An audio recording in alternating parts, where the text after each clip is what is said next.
Yon, magandang araw mga ka-nosebleed. Andito na naman po tayo sa bago nating session. So our topic for the week is how to answer situational questions. Yan, maraming nababaliw sa mga situational questions. At sa totoo lang, hindi siya madaling sagutin. Pero sa session natin na ito, subukan natin siyang talakayin at hopefully maintindihan natin siya at mas masagot natin ng tama sa susunod na tanungin tayo nito, lalong-lalo na sa final interview. Pero bago ang lahat, I would like to thank our sponsor for the week. So this video is brought to you by Brap Clothing, 100% fresh, produktong lokal. So ayan, at hindi lang po sila shirt, meron din silang printing services. So kahit ano, mugs, apparels, caps, basta pwedeng lagyan ng print. Kontakin nyo lang sila. Sa FB page po, meron silang Facebook page. Okay, so without further ado, eto na. Pero bago ang lahat, pag hindi ka pa nakaka-subscribe, don't forget to click on the subscribe and bell button icon para naman magkaroon kayo ng notification tungkol sa mga videos na tulad nito. So eto na, our topic for the week. Let's watch it.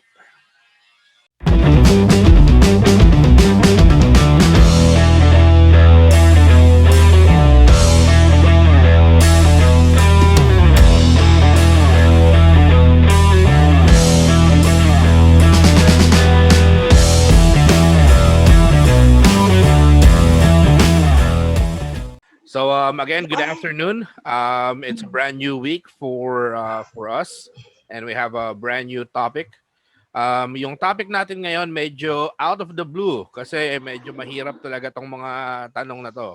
Ang tawag dito is situational questions or sa iba, ito yung tinatawag nilang behavioral questions. Okay? Ano nga ba yung situational at behavioral questions at bakit nga ba ito tinatanong during an interview? Una-una, kaya nila ito tinatanong para malaman nila kung paano kayo mag-isip sa mga situation na maaaring mangyari tungkol sa trabaho ninyo. Or kung nagkaroon na kayo ng personal experience sa ganong situation at para naman may apply ninyo ito sa trabaho ninyo in the future. Pero most of the time, kung sa call center ka nag-a-apply or sa BPO, most likely, tinitingnan lang niya kung paano yung communication skills mo. Yan. Pero syempre, kung medyo maganda-ganda yung position na applyin mo, for example, technical support or customer care, na meron talagang situation na kailangan mo mag-resolve ng problema, these questions are being applied to. Lalo na kung medyo big time yung account na pag-a-applyan ninyo, katulad ng AT&T, Time Warner Cable, Comcast, yan, yung mga bigati na pangalan, yung yan dyan ina-apply yung behavioral questions or situational questions. Okay? Now, we have a few examples. So I'm gonna ask you different situation questions. And then later on, I'm gonna explain kung ano yung tamang pagsagot sa mga tanong na ito. Okay? Okay, so I'm gonna ask you a situation question and please answer it to the best of your ability. So this is my question. What would you do if you were asked to perform a task you've never done before? My God, that's so tricky. So again, the question is, what would you do if you were asked to perform a task you've never done before? Medyo mahirap ba? Yes, so tricky. It's so tricky. And never. Sabi sa inyo, medyo tricky to. And usually, etong mga questions na to, tinatanong to sa final interview. And kadalasan, believe it or not, dito magme-make or break yung application ninyo. Pag nasagot niyo ito ng maayos, most likely hired kayo. Pero pag sumablay kayo, then, medyo may hirapan silang mag-decide whether they're gonna push forward your application or not. So let's try a different question. This time, Phil, try to answer. Okay? I'm gonna try my best. Okay, so Phil, tell me about a time when you failed and how did you deal with this experience? So I'm running out my vocabulary on that. So during my past experience in my job, of course, I always encounter failures, but um, so during my previous job, I encountered a lot of problems, especially when I was still in working in a hotel. Most especially, we have these big events, and then there's no supervisor or any there's no supervisor around me that supervise us. Then um, we have a guest before we have a guest before that would like to order on time, but apparently I haven't. But apparently, oh my god, it's so hard. Okay. So, I'm tutulungan running ko out na of kayo. English. Oh my god. Sabi sa inyo, medyo mahirap to eh. Tsaka medyo masakit sa ulo. Yeah. Okay? So, ganito yan. Teka lang. So again, for the benefit of Mark, June, and Abigail, our topic for the week is situational questions. So earlier, I asked Joy and Phil certain behavioral questions or situational questions, and they had a hard time answering it. So anyway, here's how you're going to answer situational questions. Narinig nyo na ba yung STAR or yung STAR method? No, I haven't heard it yet. Okay. Yan. Ang STAR method ay isang paraan para masagot ninyo ng tama ang certain situation or behavioral questions. Mm. Okay? Ang STAR ay ibig sabihin niyan, ito ilalagay ko sa chat room para pwede ninyong kopyahin. S stands for situation, T stands for task, A stands for action, and then R stands for result. So anong ibig sabihin niyan? Situation Kapag ka task. nakarinig kayo ng situational questions, katulad ng tanong ko sa iyo kanina, Phil, na tell me about a time when you failed and how did you deal with this experience, ang unang-unang dapat pumasok sa isip mo is yung mga panahong nangyari sa iyo to. So yun yung situation. Yes. Which is tama ka kanina nung sinabi mo sa akin na during a time when I was working.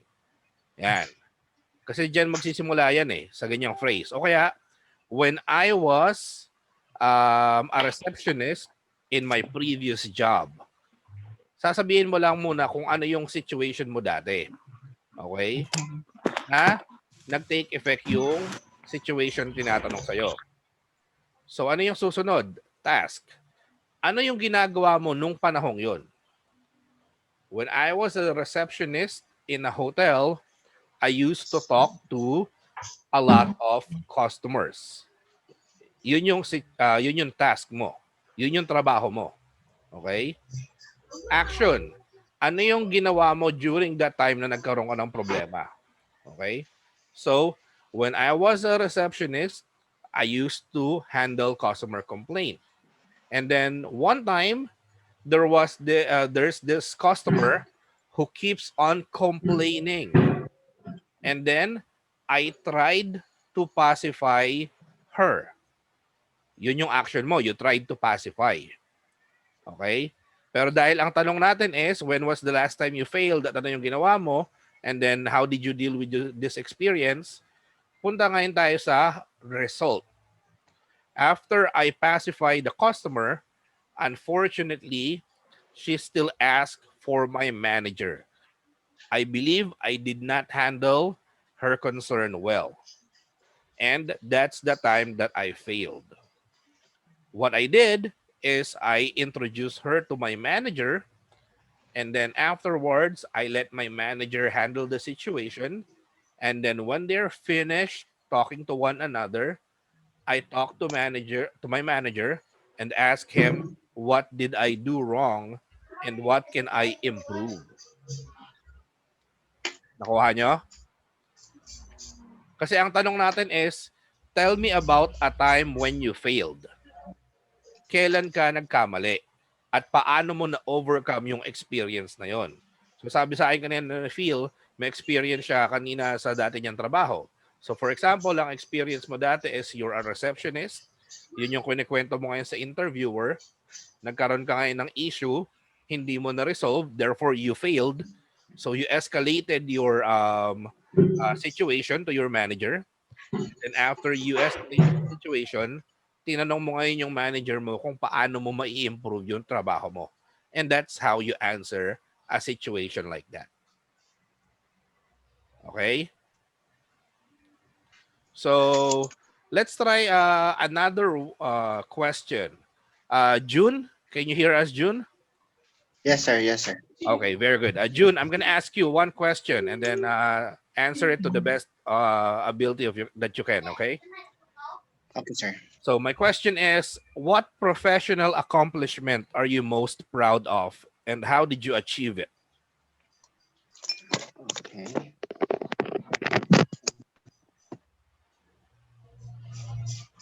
Well, good morning, sir. Thank you so much for that question. The most professional achievement Mm-hmm. is that I am a graduate of Bachelor of Science in Theology. Okay. I achieve it not because not because I did my best, but I achieve it because it is my desire to do the best. Okay. Okay, very Thank you, good. sir. Anong course ulit yun, June? Theology. Theology. Okay. Nagpari ka ba? Hindi, a pastor. Okay, very good. Munti ko nang kunin yung course na yan dati. But anyway, magandang example yung binigay mo sa amin kasi itong mga situational questions na to, ang mga nahihirapan talagang sumagot ng tanong na to is yung mga walang experience. Okay? Kasi kung may experience ka, katulad ni Phil, ang kailangan mo na lang is parang thought organization eh. Organize mo lang yung thought mo, bigay mo yung dati mong experience, solve na. Medyo masasatisfy na sa interviewer. Pero paano kung college graduate ka or kaka-graduate mo lang o kaya high school graduate ka, wala ka pa talagang experience? Paano mo to sasagutin? So para sa iyo, ang pinaka-professional experience mo since you don't have any experience yet is yung pag-graduate mo. 'Di ba? Regardless if you graduated high school or college, as long as you graduated, that's an accomplishment. So, diyan tayo magsisimula. Situation. Ano yung situation? I remember when I graduated in high school, punta tayo sa task. Ano yung task ninyo noong mga panahong yon? Ano yung mga ginagawa ninyong extracurricular activity during high school or college? At ano yung mga sinalihan ninyong organization? Or ano yung mga accomplishment ninyo at that time? Okay? So let's say for example, June, ano yung ginagawa mo during your college years? Kasali ka ba sa org, sa varsity? Wala. Wala. Pero honor student ka. Yes. Praise Okay? God. There you go. So that's a task. Okay? During my college years, my course is theology. And we all know that it's not an easy subject. In fact, there's not a lot of people are taking that course. But I handled that flawlessly. So ngayon, ano yung action na ginawa ninyo para ma-achieve ninyo yung goal na yan?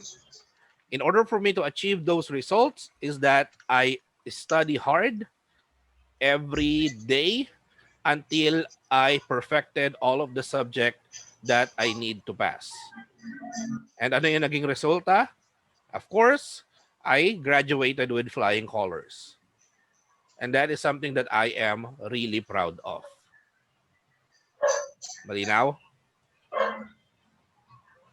So, ibig sabihin, hindi porke wala kang experience sa trabaho, hindi mo na kayang sagutin tong tanong na to. Okay? All you have to do is just go back to the time na meron kang same scenario sa situation. So, katulad ng example ko kanina kay Phil, yung tanong ko sa kanya, tell me about a time when you failed. Of course, sa buhay natin bilang estudyante, high school man, elementary man, or college, may mga panahon na bumabagsak tayo sa isang subject or nahihirapan tayo. O kaya naman, hinahabol natin yung top spot. Gusto natin mag-number one. Pero minsan, nasusulot tayo ng classmate natin na mas nag-aral sa atin noong mga panahon na yon. Yun yung mga panahon na feeling mo nag-failed ka. Pero ano yung ginawa mong action at saan ito nag-result? Yun yung kailangan nating malaman at masabi during an interview. And that's the purpose of STAR. STAR method.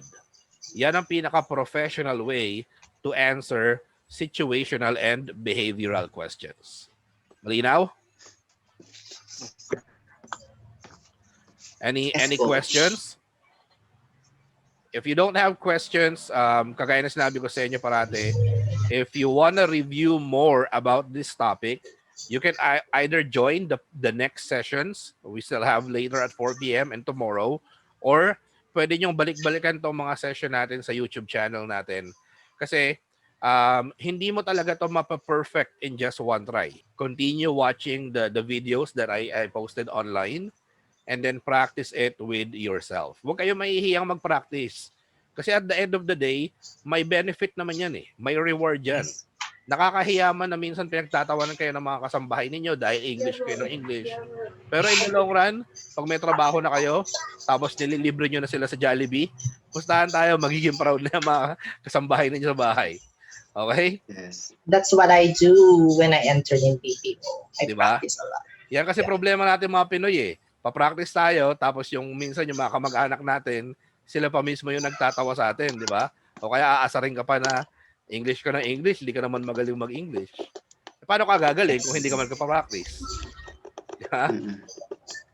Okay, so that wraps up our session for the week. I hope you learned something. And for those of you who's new, just kindly subscribe to our YouTube channel and join again next week for a different topic, okay? Yes, sir. Okay, thank you so much and have a wonderful week.